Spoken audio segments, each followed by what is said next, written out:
A convoy of truck drivers slowed down highways around Portland this morning as they made their way south to Salem.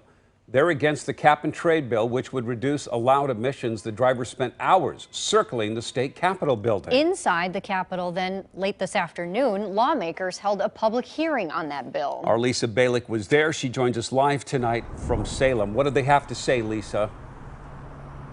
Well, that hearing is still going on, and I'll tell you, there are a lot of people in there very upset about this. This is the 86 pages of the bill, and it is still going through a lot of changes and revisions. As far as the hope of it passing, still very much in doubt.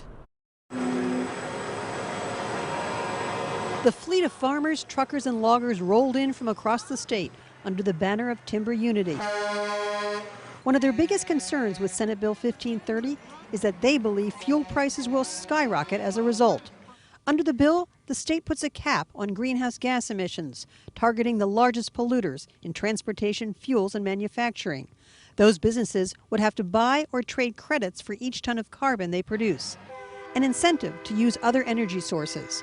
But the worry is that as the prices of the credits goes up with demand, that cost would be passed along in double-digit fuel price increases. So I am an owner-operator of a trucking company. I own 3 dump trucks. I drive them myself. Angelita Sanchez is a single mom and business owner in Sweet Home. She's firmly against the cap-and-trade bill. She tells me she's tried to find ways to make her trucks more fuel efficient. I applied for that EPA grant to retrofit my trucks. They're saying there's funding available, and they actually told me my trucks were not eligible for that funding. Supporters of the bill to stop climate change are also here at the Capitol, working to win support. There are such generous protections for agriculture and forestry provided in this bill, and the investment will help our rural communities, our rural schools, and our farmers and ranchers who want to adopt these practices get there. The governor did agree to meet with Timber Unity today. They want her to look at alternatives to cap and trade, including planting millions of trees along highways to capture some of the carbon and source more local goods and services. But the governor believes capping emissions is the way to go.